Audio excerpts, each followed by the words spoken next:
Salut à tous, bienvenue à nouveau à la chaîne. Dans la vidéo précédente, il était question pour nous de déterminer les réactions aux appuis par la méthode des trois moments. Donc, nous avons déterminé les équations aux appuis par la méthode des trois moments.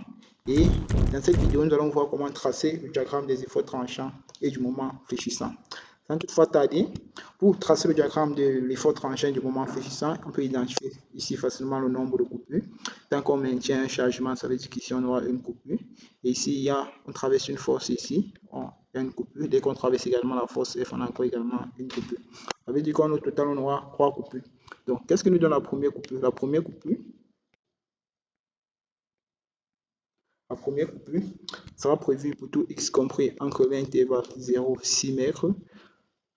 Et qu'est-ce qu'on aura comme équation? On aura, euh, on aura la charge uniformément répartie là.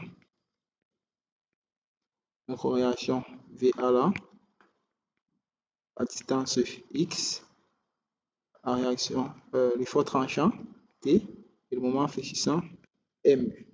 Donc, les équations seront tout simplement données par, lorsqu'on va appliquer le principe fondamental de la statique, on va avoir tout simplement que l'effort tranchant T de x est égal à, l'effort tranchant T de x sera égal à Q de x, parce que là on a une charge uniformément répartie, Q de x moins VA.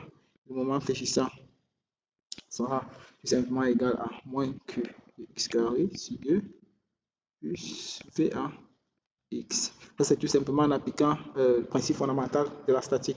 Donc, de plus, ce qu'il faut savoir, c'est que, comme on s'est bien dit, on utilise la convention des signes française. Donc, ça veut dire que la dérivée du moment fléchissant va me donner moins l'effort tranchant. Donc, si je dérive ça, ça va me donner moins l'effort tranchant. Et c'est ce qui est dans notre cas. Donc, qu'est-ce que ça veut dire cette allure? Bon, ce qu'il faut savoir, lorsqu'on veut tracer ces diagrammes, je vous conseille généralement de commencer par l'effort tranchant, parce que en commençant par le diagramme de l'effort tranchant, vous allez rapidement trouver les points pour lesquels on a le moment fléchissant maximal. Donc, par exemple ici, on peut facilement remarquer que l'effort tranchant définit une droite dans l'intervalle 0,6 mètres, donc de A à B, donc dans la branche AB. Donc, on peut encore mettre ici en parenthèse branche AB. Donc, on va dessiner ce diagramme. Ça veut tout simplement dire qu'à x égale à 0, puisque x est compris dans l'intervalle 0 et 6 mètres, à x égale à 0, l'effort tranchant va tout simplement prendre la valeur de la réaction, moins la valeur de la réaction en A. Or, la réaction en A est égale à combien? La réaction en A est égale à 9,38. La réaction en A est égale à 9,38. Donc, on va matérialiser ça ici comme ça. C'est une valeur négative. OK. Et elle va quitter jusqu'à x égale à 6. Qu'est-ce qu'on aura à x égale à 6? Donc, on va tout simplement prendre cette équation, remplacer x par 6. Et à t de x égale à 6, on va trouver qu'en remplaçant ça par x, on va tout simplement calculer, puisqu'on a q égale à 5 kN par mètre, VA est égal à 9,38. Et en calculant AT égale à 6, on va trouver un truc comme 20,62 kN. Donc, ça veut dire que ça va quitter de 9 à 20. On va monter là jusqu'à une valeur positive ici. Valeur positive là. Oh, excusez. Non, une valeur positive là. Ici, cette valeur, ça serait 20,62. N'oublions pas que l'unité c'est en kN. Et ici, c'est 9,32. Donc là, on a 9,32. Ok. Bon, maintenant, comment est-ce qu'il va faire au moment fléchissant dans cet intervalle? Au moment fléchissant x égale à 0, lui, il va rester là. Ce qu'il faut savoir, c'est que le moment fléchissant, c'est une parabole. Ok. Donc maintenant, à x égale à 6, on ne va pas directement plonger là parce qu'on sait que lorsque l'effort tranchant s'annule ici, ça veut dire qu'on a un moment fléchissant maximum. Donc, on va chercher ce point qui nous donne le moment fléchissant maximum. On va chercher ce point qui nous donne le moment fléchissant maximum. Pour trouver ce point, qu'est-ce qu'il faut? Il faut juste seulement de résoudre l'équation t de x égale à 0. Donc, ça veut dire qu'en ce point, on va avoir t de x est égal à 0, ce qui implique que la fonction x sera égale à VA sur Q. Et en calculant ça, on va trouver un truc comme 1,8. Donc, ça veut dire qu'on aura notre moment maximal dans l'intervalle 0,6. Donc, dans l'intervalle 0,6, notre moment maximum sera pour x égale à 1,6. Donc, c'est ici. Ça veut dire que pour tracer ça, on doit avoir un truc comme ça. Ouais. Là, on va prendre notre moment maximum ici, en bas.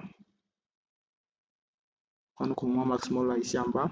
Et maintenant, la fonction va croître. Notre moment maximum positif, voilà, positif. Et maintenant, lorsque x sera égal à 6, on va obtenir une valeur en calculant, on va obtenir une valeur négative. N'oublions pas que dans ce domaine, notre fonction est parabolique. Donc, la fonction va s'annuler quelque part. Mais ce point sur lequel la fonction s'annule ne va pas nous être utile parce que ce que nous recherchons sur un diagramme de force, ce sont les valeurs extrêmes, c'est-à-dire les valeurs maximales possibles. Donc, ici, on aura une valeur en calculant, on va trouver qu'ici, on a une valeur de 8,78 et ici, on aura une valeur de 33,77, 33,72, ok. Donc, ici, cette valeur est négative. Voilà, ok. Donc, ça, c'est ce qu'il y avait à faire pour la première coupure. Maintenant, pour la deuxième coupure,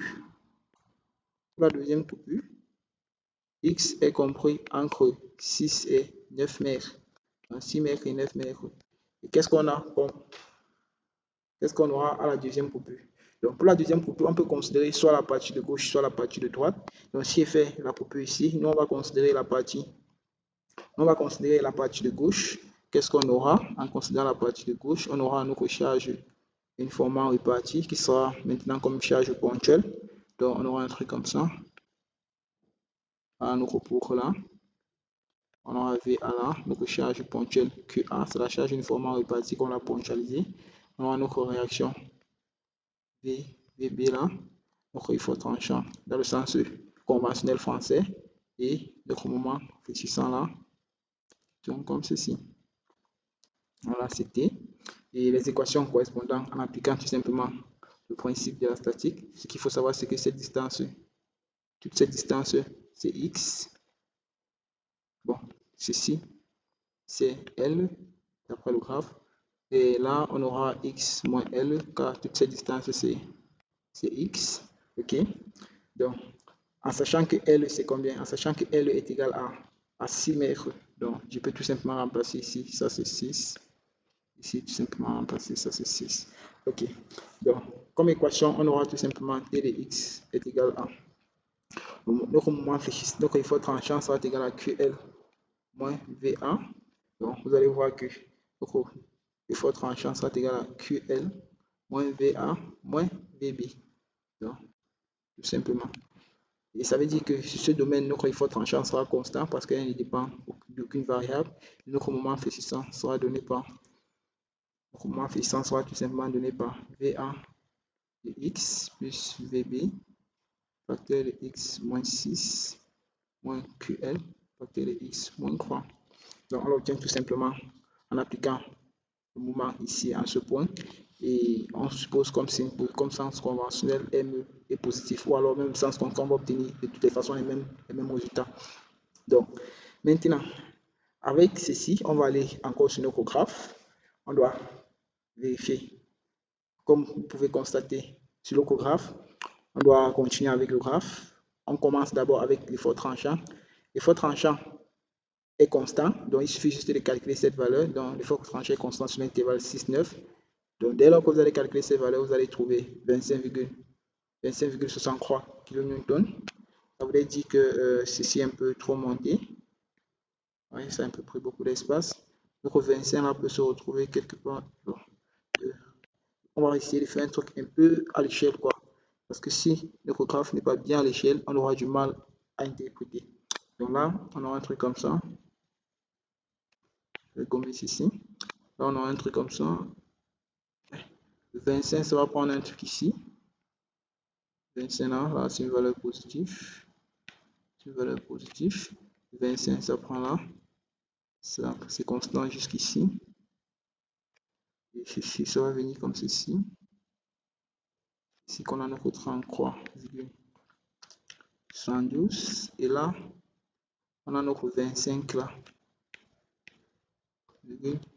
Ici, on a notre 25,63. Ok. Donc, là, c'est un truc comme ça. Ok. Voilà. Maintenant, sur ce même domaine, donc ici, la première des choses à vérifier, vous allez vous en rendre compte que quant au moment fléchissant, le moment fléchissant est toujours continu, parce que là, vous pouvez remarquer une discontinuité de l'effort tranchant. Donc, il y a discontinuité de l'effort tranchant lorsqu'il y a l'application d'une force. Quant au moment infléchissant, il y a aussi également une discontinuité lorsqu'il y a l'application d'un moment. Or, ici, on n'a pas l'application d'un moment, donc ça veut simplement dire que notre moment infléchissant doit être continu. Donc, ici, là, quand vous devez remplacer pour x égale à 6, vous devez trouver la même valeur qu'on a trouvée ici en remplaçant pour x égale à 6. Donc, on aura encore ce même point. Et comme notre effort tranchant est constant, ça veut dire que notre moment infléchissant sera linéaire. Il sera linéaire, il va s'annuler quelque part jusqu'à prendre une valeur extrême là. Okay. Ici, prend une valeur négative. Ici, une valeur négative également. Ici, c'est une valeur positive. Voilà. Ok. Donc, pour la deuxième coupure, nous avons dessiné la branche. Donc, ce qu'il faut juste savoir, c'est la valeur du moment infléchissant ici, parce que pour l'effort tranchant, c'était constant, c'était linéaire, donc c'est la même chose jusqu'à ce niveau. Mais maintenant, pour le moment infléchissant, il faut trouver cette valeur ici. Or, pour trouver, il suffit juste de remplacer x par 9. En passant x par 9, vous allez rapidement trouver que le moment infléchissant ici, c'est 43,14. Tout simplement. 43,14. Et sans toutefois tarder, nous allons directement passer à notre dernière coupure, qui est la troisième, plutôt x compris, entre l'intervalle 9 mètres et 12 mètres. Pour cette dernière coupure, nous avons fait une coupure considérée notre partie droite. Ça voudrait dire qu'on aura juste notre réaction VC là. On aura notre effort tranchant dirigé vers le bas, notre moment fléchissant comme ceci. Et cette distance sera tout simplement x moins 2L. Ok? Donc, en appliquant encore notre principe de la statique, on trouve que T égale à VC. On voit que notre moment fléchissant M de x, on peut dire D de x, mais on ne dépend pas de x. On voit que notre moment fléchissant M de x sera tout simplement égal à quoi? Notre moment fléchissant M de x sera égal à VC facteur de x moins 2L. Ok. X moins 2L, 2L moins x, non c'est 2L moins x, parce que x c'est la distance qui tend de l'origine, et 2L c'est toute la distance, donc c'est 2L moins x, vous m'excusez. Là c'est 2L. 2L moins x. Pareillement ici, nous avons 2L moins x. Ok. Donc maintenant, avec ça, nous revenons sur notre diagramme. On peut encore remarquer que ici, pour x égale à 9, on n'a pas de moment, donc notre moment infléchissant sera continu. Et pour qu'il s'agisse de l'effort tranchant est constant et positif, et ça prend la valeur de VC. Or, nous avons trouvé que VC égale à 14,38, donc ça voudrait dire que on aura un truc comme ceci. Une valeur de 14,38. Là, c'est 20,62. C'est un peu beaucoup trop haut. Ok. Bon, maintenant, pour ce qui s'agit de l'effort du moment fléchissant, comme je vous ai si bien dit, là, en ce point à x égale à 9, on n'a pas de moment, donc le moment fléchissant doit être continu. Donc, ça veut seulement dire que la valeur qu'on a trouvée à gauche, c'est la même chose qu'on doit trouver à droite. Donc, quand je viens ici, je remplace pour x égale à, à 9, on va trouver tout simplement la valeur correspondante. N'oubliez pas que quand je mets L ici égale à 6 mètres. Ok, donc ça veut dire tout simplement que ici on aura encore ce point, et pour x égale à 12, on va tout simplement voir que ça va nous donner 0, donc on va venir comme ceci.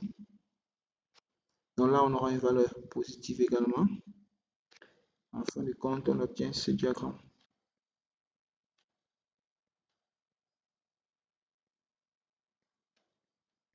En fin de compte, voici le diagramme du moment fléchissant, le diagramme de l'effort tranchant.